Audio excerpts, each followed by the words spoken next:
ሰላም ውድና የተከበራችሁ ቤተሰቦቼ በሙሉ ሀባይብ እንዴት ናቸው? ሁላችሁንም ሰላም ብያለሁኝ። በያላችሁበት ዓለም ዳርቻ የአላህ ሰላም ከእናንተ ጋር ይሁን እያልኩኝ ዛሬ መጣሁኝ። እንደተለመደው ሀረግን ማለት ጽናትን ይዤ መጣሁኝ። ጽናት ምን ነበር እንዴት ነበር የሚለው አብረን የምናይ ይሆናል። ለቤት አዲስ ሆነ ሰብስክራይብ ማድረግ አትርሱ። ነባሮች ደግሞ ላይክ ሼር እያደረጋችሁ አባራታቱኝ እላችኋለሁኝ። የዛሬው ጽናት ምን ነበር እንዴት ነበር የሚለው አብረን የምናይ ይሆናል።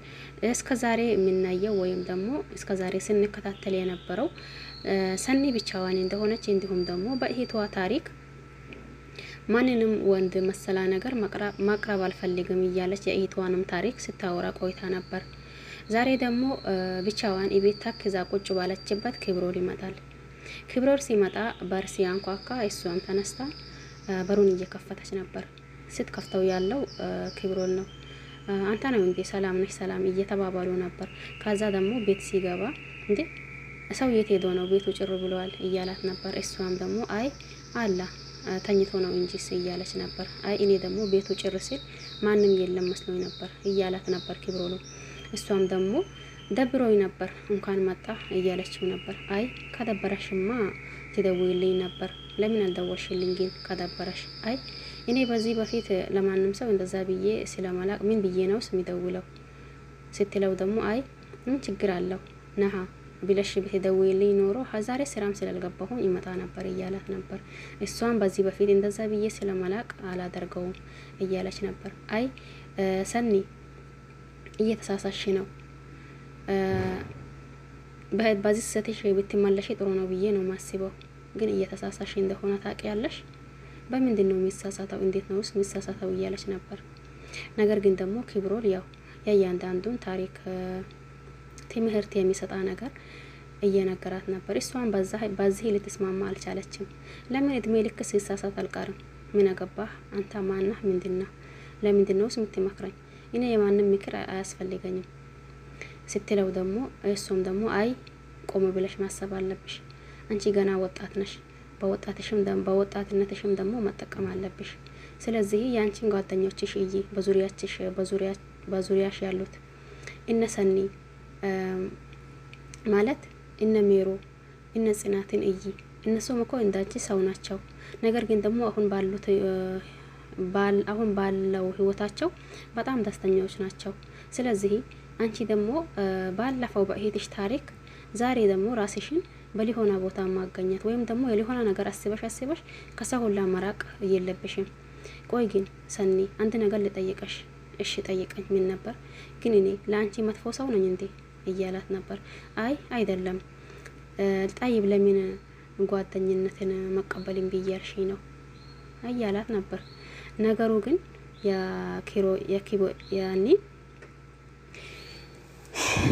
የኪሮቤል እናም ደግሞ የሰኒ ነገሩ ወዴት እያመራ እንደሆነ አስቦት። ከዛ ደግሞ እኔ ላንቺ መጥፎ ሰው ነኝ እንዴ እያላት ነበር። አይ አይደለህም እያለችው ነበር።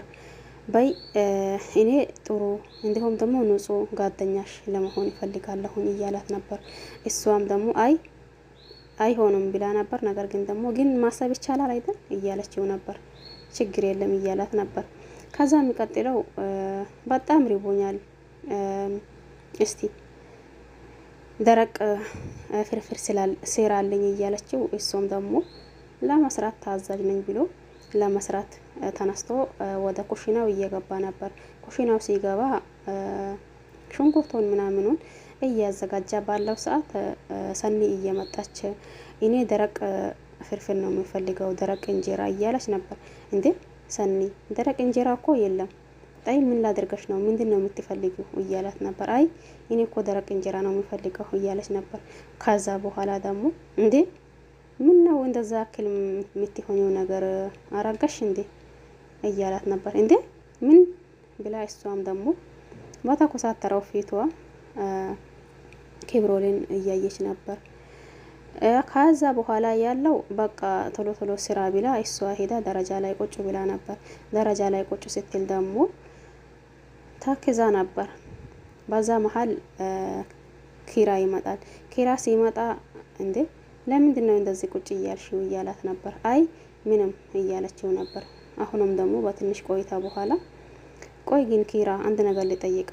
አው ጠይቀኝ ምንድን ነው እያላት ነበር። ቆይ ግን እኔ ለሰው መጥፎ ሰው ነኝ እንዴ? እኔስ እንዴት ነው ስትለው ያን ሳትጨርሰውም እንዴ ዛሬ ለምን እንደዛ እያልሽ ነው? መጥፎ ሰው አይደለሽም አንቺ የምታዝናኝ ፈታ የምታደርጊ ጎበዝ ሰው ነሽ እንጂ መጥፎ ሰው አይደለሽም እያላት ነበር። ለምን ቆይ ግን ለምን ይሄንን ጠየቅሽ? አይ ዝም ብዬ ነው እንጂስ ልጠይቅህ ብዬ ነው ማንነቴንም ከዛ አውቃለሁ ብዬ ነው እንጂ ምንም አይደለም እያለችው ነበር። በዛ መሀል ደግሞ ኪራ ተነስቶ በቃ እኔ መሄድ አለብኝ እያላት እሱ ተነስቶ ሄዳ ክብሮል ደግሞ ያው ኩሽና ቁጭ ብሎ ምግብ እየሰራ ነበር። ምግቡን ደግሞ ሰርቶ ሲጨርስ ሰኒ ደግሞ ያው ሪቦኛል ብላ ብዙ ነገር አውርታ ነበር። ቶሎ ቶሎ ብሎ እያቀረበው ነበር። ሲያቀርበው ግን የተፈጠረው ሌላ ነገር ነው።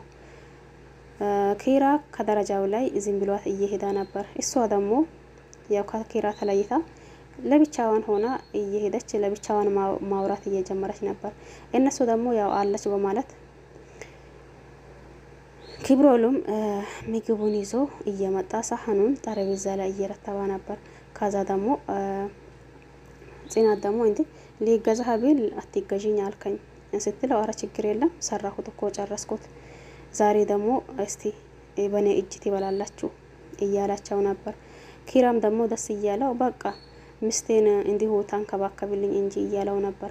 ክብሮልም በዛ መሀል እየሳቃ ነበር። ከዛ የሚቀጥለው ያው እንበላለን እንጣጣለን በሚሉት ሰዓት ለካስ ሰኒ የለችም። ሰኒ የት ሄዳ ነው ምን ሆና ነው እያሉ እስቲ በቃ ተኝታ እንደሆነ እኔ ሄጄ ልያት ብላ ጽናት ተነስታ ወደ ክላስ ትሄዳለች። ወደ ክላስ በምትሄድበት ሰዓት ሰኒ የለችም። ሰኒ የት ሆና ነው? ሌላ ቦታ ሆና ተክዛ ብቻዋን እኔ ምን አይነት ሰው ነኝ?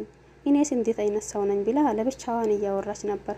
ይህንን ደግሞ ማንም ሊያቅላት ወይም ደግሞ እሷ የምታስበው ማንም ሊረዳት አልቻለም።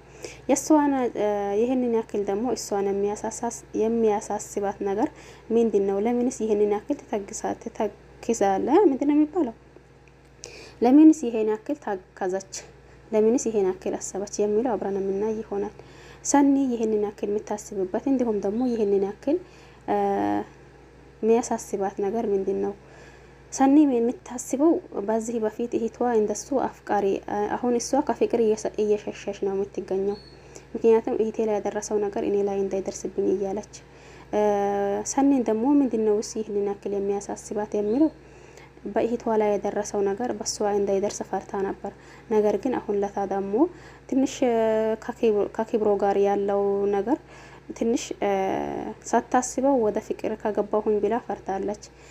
ክብሮም ደግሞ አይ እኔ በንጹህ ጓደኝነት ሊቅረበሽ አትሽቺኝ፣ እኔ ጥሩ ሰው ነኝ እንጂ ለአንቺ መጥፎ ሰው አይደለም እያላት እንዲሁም ደግሞ ሰውን ሁላ አንድ አይነት አድርጋሽ ያታይ፣ አንዱ መጥፎ ቢሆን አንዱ ጥሩ ይሆናል፣ አንዱ መጥፎ ቢሆን አንዱ ጥሩ ይሆናል እያላት ነበር። በዛ ሰኒም ደግሞ በዛ ማሰብ ጀመረች።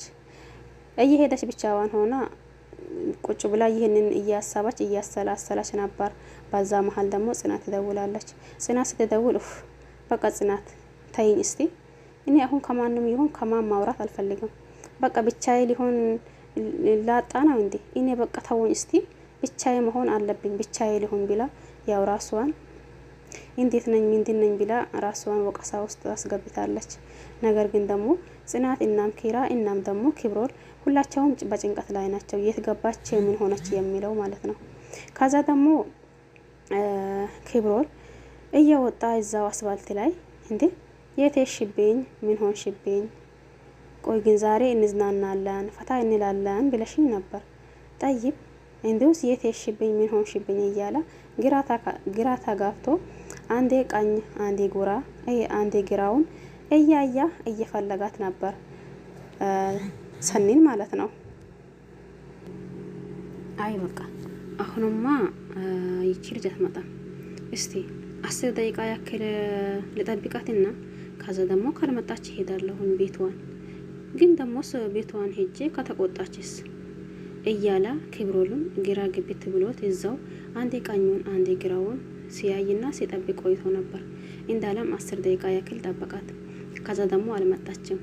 ሄዶ በሩን እያንኳኳ ነበር። እንዴ በሩንስ ይሄን ያክል የሚሰበር ድረስ የሚያንኳኳ ማን ነው ብላ ሰኒም ሄዳ በሩን ስትከፍት ክብሮን ነበር። አንቺ ልጅ ምን እየሆንሽ ነው እንዴ? ምን ሆንኩኝ? ምንም አልሆንኩኝ። ጠይብ ይሄንን ያክል የሚያስጠፋሽ ነገር ምንድነው? ስልክ ስንደውል ስልክ አታነሺም፣ ስትወጪ ወጣሁኝ አትይም። ምንድነው ይሄ ችግርሽ?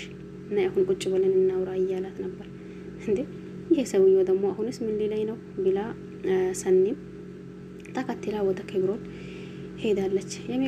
በሚቀጥለው ያብረን የምናይ ይሆናል። ለዚህ ቤት አዲስ ሆናችሁ ሰብስክራይብ ማድረግ አትርሱ። እና አባሮች ደግሞ እንዳልኳችሁ ላይክ ሼር እያደረጋችሁ አበረታቱኝ። ጽናት ድራማ የሚቀጥለውን ይዘን እስከምንመጣ ድረስ በያላችሁበት ቼር ቆዩልኝ። አመሰግናለሁ።